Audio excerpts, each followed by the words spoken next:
Hello there, Mad Mike here, and welcome back to the channel. And today we're going to be doing a trailer breakdown for Universal's newest horror film that they're going to be coming out with. That is a remake of one of their more classic 1940s titles, with The Invisible Man, starring Elizabeth Moss, and coming out in February on February 28th of next year. Now, uh, this is kind of interesting in the sense that is that they originally Universal was when they did the Mummy remake a few years ago. They were originally trying to revamp their monster universe, and they wanted to create like a dark universe. That's what they called it. And that Mummy movie was originally supposed to be a setup for it. Unfortunately, the film bombed, and there really wasn't anything else to go on. Now, The Invisible Man was originally, if I remember correctly, planned to be a part of that.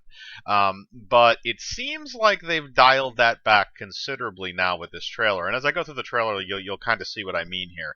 Is this isn't meant to be kind of like a tie-in for that type of thing. This seems like a very straightforward horror movie, and it's being done by it's put out by Universal, but it's also being done by Blumhouse, who again we know are really on the horror kick lately. They did the Halloween remake of last year, or not remake, but the Halloween sequel to the original that came out last year. They also are planning on doing a Black Christmas film. There's a lot going on at Blumhouse right now. A lot going on at Blumhouse. And this trailer is very interesting. So let's go into this. So we start off with Elizabeth Moss, and basically we learn that she's talking to a lawyer. It's her and one of her friends, it appears, and the lawyer is basically going over some things, and we see some cut-ins there of. What is believed to be her boyfriend named Adrian, and she escapes his home, which appears to be some $1 million type of mansion with walls and stuff like that around it. Very, very high tech, very strange, very expensive. And she breaks out and gets into this car and that has her friend in it. And they're about to drive away when the boyfriend Adrian shows up, and then he proceeds to punch out the window and try and grab her out of the car. The friend drives away, and then we're informed back at this table where they're meeting with this lawyer that he had slit his wrist and he is dead, and she is inheriting $5 million from him via his will, and the only stipulation is that she has to be mentally competent, or she has to be deemed mentally competent. Now, this is the crux of the film, or this is the main plot point of the film, is that Elizabeth Moss is guaranteed this money, assuming that she can be found to be, mentally sane. And the weird thing about this whole kind of interaction that we're having now is that that's when things start to happen, and they start showing these little things inside her apartment where she walks outside in the winter, and can see her breath, and then you start seeing breath next to her it's coming from nothing. You see she leaves a pan on the stove, and then the stove gets a gas stove. You see the gas stove come on, and the pan lights on fire, and then it looks like it's starting to light other things on fire. It appears that she has a couple of friends. I don't know if she's living with them. A black couple that I don't know if they're renting a room for her, if they're just or renting a room out to her, or if they're just like friends of hers. But then it shows that Elizabeth Moss appears to slowly be losing her mind, because she doesn't know if these things. She's convinced herself that this is her now supposedly dead boyfriend who is doing this to her to torture her. But she's convinced that he's done something to himself, that he's not actually dead. And again, that's kind of the idea of the Invisible Man. Again, we have a lot of creepy scenery in this, but I feel like as we move through the trailer, again, this trailer does the thing where it has the cardinal sin of trailers, where it essentially gives away the entire plot of the film in the trailer.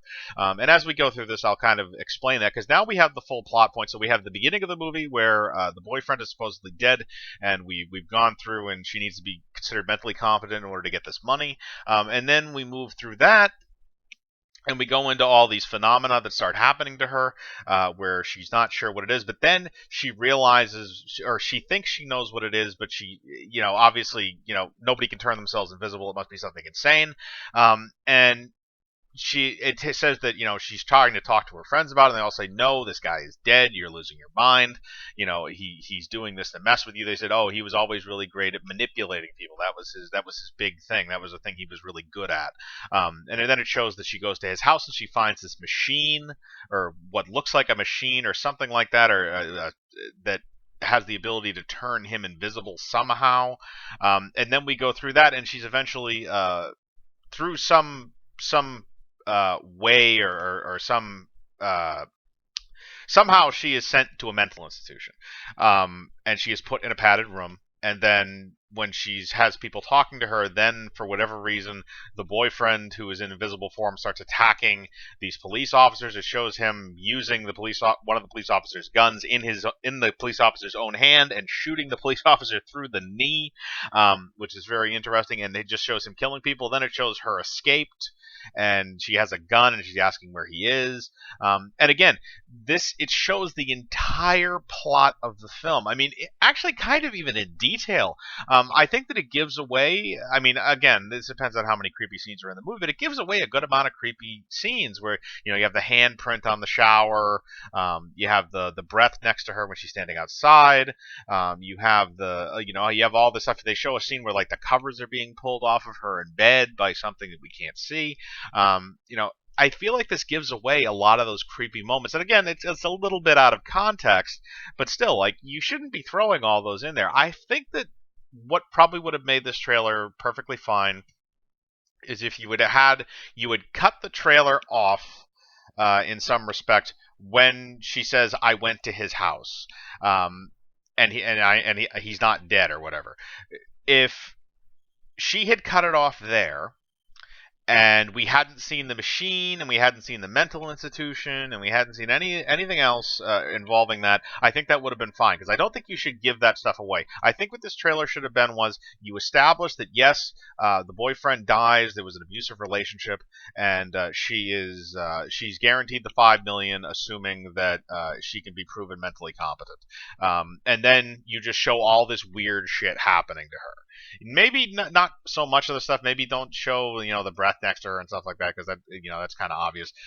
Maybe show some other stuff. There's actually really creepy scene in the middle of it where she's in her apartment and she's literally just sitting on the floor and she's staring at a chair, and it's such a blank, horrible stare. And the African American couple that she's either renting the room from or know her, they come in, they say, "What are you looking at?" And she says, "There's somebody sitting in that chair." And you just look at a chair and you can see a human outline in the mesh of the chair. So it looks like either somebody, but obviously maybe if you look at it, you can see that, like, okay, maybe it's just like a worn in chair. It's not necessarily something that somebody's sitting in, but she's looking at it as if saying that somebody is 100% sitting in that chair, and she knows it.